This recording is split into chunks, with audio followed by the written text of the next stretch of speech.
Hola colegas, bienvenidos a este análisis educativo. Hoy vamos a darle una vuelta de tuerca a cómo entendemos la neurodiversidad en las escuelas. Vamos a coger toda la teoría académica y transformarla en estrategias reales, de esas que podemos aplicar mañana mismo en clase. Así que, vamos a ello. Empecemos con una pregunta que da bastante que pensar. ¿Qué pasaría si ese comportamiento que tantas veces intentamos corregir fuera, en realidad, una ventaja evolutiva brutal? Fijaos, imaginemos a un grupo de primeros humanos alrededor de una hoguera hace miles de años. Mientras la mayoría está ahí, charlando y haciendo ruido, hay alguien sentado un poco más lejos, en silencio, observando. Esa persona nota pequeños cambios en el ambiente o cómo se comportan los animales, avisando de que viene una tormenta o un depredador. Ve los patrones que a los demás simplemente se les escapan. Si tiramos una línea de tiempo desde esa época hasta hoy, vemos algo fascinante. A un lado tenemos a ese observador ancestral que literalmente salvaba a su tribu gracias a su tremenda atención al detalle.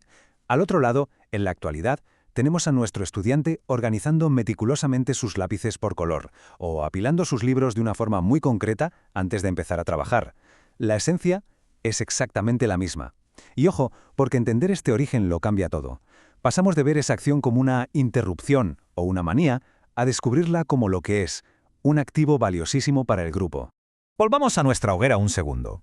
De repente, nuestro observador detecta al depredador y empieza a sacudir las manos y a balancearse por la intensa energía del momento. Vale, a esto la gente suele llamarlo con un término súper técnico, pero vamos a dejarnos de jergas hoy. Lo llamaremos autoestimulación, o como se dice en inglés, stimming. No es ningún síntoma clínico raro al que haya que temer. Pensad en ello como la válvula de escape de una olla a presión. Es una liberación física de energía que ayuda a esa persona a concentrarse y autorregular sus sentidos. Y saber esto es clave, porque nos evita castigar un mecanismo natural de enfoque, y en su lugar nos permite usarlo como un motor estupendo para el aprendizaje.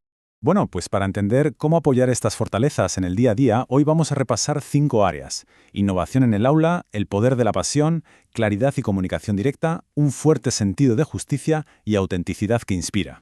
Hay un contraste aquí que resulta súper curioso. Los historiadores notan rasgos claramente autistas en mentes que literalmente cambiaron el mundo. Hablamos de genios como Leonardo da Vinci, Marie Curie, Nikola Tesla, pero claro, a medida que la sociedad fue creciendo, se volvió mucho más rígida. Nuestras escuelas e instituciones crearon roles muy estrechos, y estas formas únicas de pensar empezaron a chocar contra lo que se consideraba normal. En vez de aprovechar todo ese potencial, la sociedad empezó a marginarlo. Y esto nos lleva a un ejemplo histórico tremendo y bastante trágico sobre el coste de no entender la diferencia. Pensemos en Alan Turing. Su trabajo descifrando códigos acortó la Segunda Guerra Mundial y salvó la friolera de 14 millones de vidas. Sin embargo, como bien señala el naturalista Chris Packham, lo traicionamos por ser diferente. La lección aquí es vital. Tenemos que asegurarnos de que nuestras aulas nunca, bajo ningún concepto, repitan la historia exigiendo conformidad por encima de la brillantez. Pasemos a otro concepto importantísimo que se suele malinterpretar y que hay que definir con sencillez: las personas no hablantes. Hace años, si un alumno no se comunicaba verbalmente como los demás, se daba por sentado erróneamente que no entendía nada. Hoy sabemos de sobra que esto tiene que ver con barreras motoras o de comunicación, no con una falta de inteligencia. Entender esto es fundamental, porque nos recuerda a quienes nos dedicamos a la educación que siempre debemos presuponer competencia y buscar formas alternativas para que estas mentes tan brillantes se puedan expresar. Y de ahí saltamos a una palabra que suena muy larga, pero que esconde una idea preciosa: la neurodivergencia. El concepto es sencillísimo. A la naturaleza le encanta la variedad. Igual que no todas las flores crecen en el mismo tipo de tierra, los cerebros humanos tampoco funcionan todos exactamente igual. Y menos mal, eso está genial. Comprender esto es importantísimo, porque es el cimiento absoluto para crear un entorno de enseñanza que sea verdaderamente inclusivo para todos. Vale, vamos con nuestra primera sección: innovación en el aula y resolución innovadora de problemas. Imaginad esta situación cotidiana. Un estudiante organiza sus materiales de una forma que nos parece rarísima, quizá por texturas o tamaños, en vez de usar la lógica que usaríamos nosotros. La visión tradicional diría: hay que corregir este hábito rígido.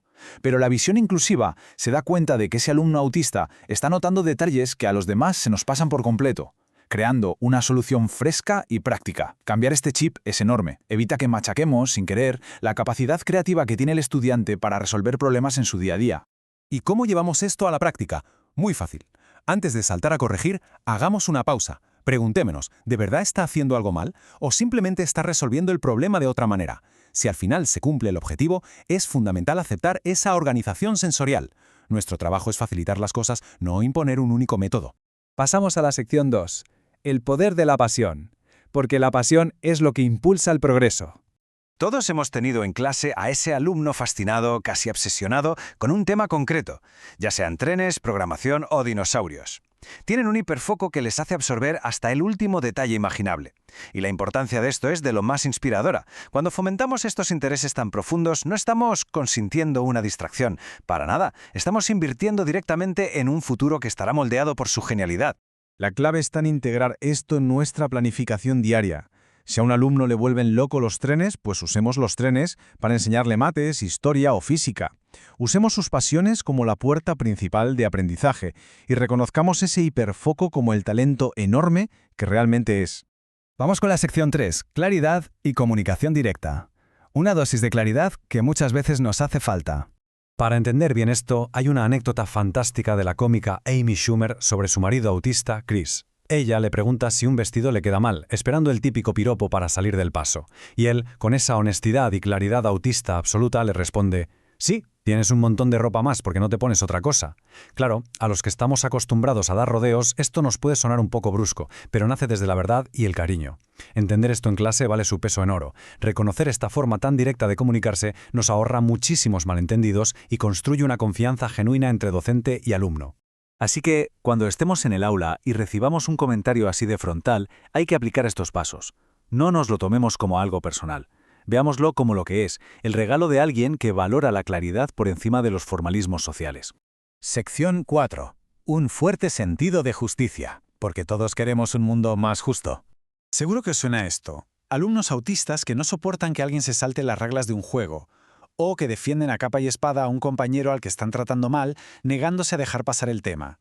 Desde fuera, la gente suele tildarlos de ser demasiado rígidos o cabezotas.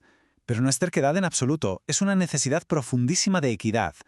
La importancia de esto es vital. Si replanteamos esa supuesta terquedad como un deseo inmenso de igualdad, estaremos mejorando la cultura y el respeto de toda el aula.